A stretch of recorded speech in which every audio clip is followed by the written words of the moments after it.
ধোকা দিও না। মান গাসসা ফালাইসা মিন্নি, যত বড় নামাজি হও, রোজাদার হও, হজ করে নেওয়ালা হাজি হও, অন্যকে, আরে অন্য তো দূরের কথা, জানোয়ারকেও যদি ধোকা দাও তুমি আমার উম্মত নাও। মান গাসসা, গাসসা মানে ধোকা, ফালাইসা মিন্নি তুমি আমার উম্মত নাও। অন্যকে হতে পারো, আমার উম্মত হবে, মুসলমান হবে, আর অন্যকে ধোকা দেবে। এক লোক হজের সফরে যাচ্ছে, তিনিও বড় আল্লাহওয়ালা। যেতে যেতে শুনলেন এই গ্রামে নাকি একজন বড় আল্লাহওয়ালা আছে। আচ্ছা, তো তার শিষ্য সাগরিদরা বললো, হজরত এখানে শুনছি একজন বড় আল্লাহওয়ালা আছে, তো অন্তত থেকে তার একটু দেখা করে দোয়া নিয়ে যাই। হ্যাঁ ভালো বলেছে, চলো যাই। এইবারে যখন ঠিকানা নিয়ে তার বাড়ির সামনে গেছে, তো দেখে যে উনি একটা ডালিকে, ডালি এই যে আমরা ডালি বলি না, ধান চাল যে রাখি, একটা ডালিকে এইভাবে কাত করে ধরে নিয়ে যাচ্ছে। তার পিছনে পিছনে একটা ঘোড়া চলে আসছে। ঘোড়াটা মনে করছে আমার মালিকের ওই হাতে যে ডালিটা, ওতে আমার ঘাস আছে। আসলে ডালিটা খালি, উনি একটু উঁচু করে ধরে, কাত করে উঁচু করে একটু তুলে যাতে ও দেখতে না পারে, এইভাবে ধরে চলে আসছে। আর ও ঘোড়াটা মনে করছে যে আমার মালিক আমাকে খাবার দিবে বলে ডালিতে আমার ঘাস নিয়ে চলে যাচ্ছে, যাই মালিকের সাথে।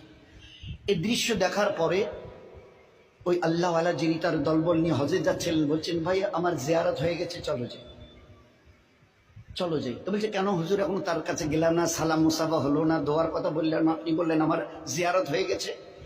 তো এবারে তিনি উত্তর দিয়েছেন, যে মানুষ চোখের সামনে একটা জানোয়ারকে দেখে ধোকা দিতে পারে, সে মানুষ লক্ষ কোটি দূরে যে আল্লাহ আরশ আযীমের মালিক, তাকে তো জীবনে কোনোদিন দেখেনি, তার পক্ষে তাকে ধোকা দেওয়া কোনো কঠিন নয়, বড় সহজ। ধোকা দেনেওয়ালা নবীর উম্মত হতে পারে না, বুজুর্গ তো অনেক দূরের কথা, বুজুর্গ হওয়া তো দূরের কথা, আল্লাহওয়ালা তো দূরের কথা, মুসলমান হবে না সে যে একটা জানোয়ারকে ধোকা দেয়। কি করে খালি ডালি নিয়ে যাচ্ছে, আর তার ঘোড়াটা মনে করছে আমার মালিক আমাকে ঘাস দেবে, ওই ডালি দেবে, ঘাস ভরা আছে, আমি যাই যাই যাই।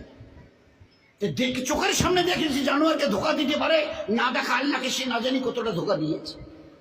জীবন কিভাবে তৈরি করা হয়েছে।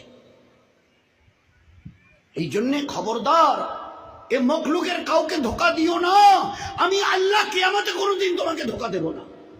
সহি করে আসো, সহি বদলা আমি নিজের হাতে দেব, তোমাদের নিজে হাতে দেব।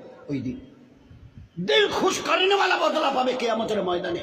আর দুনিয়াতে রহমতওয়ালা, বরকতওয়ালা, ইজ্জতওয়ালা, হেফাজতওয়ালা জীবন পাবে, জীবন দেবে।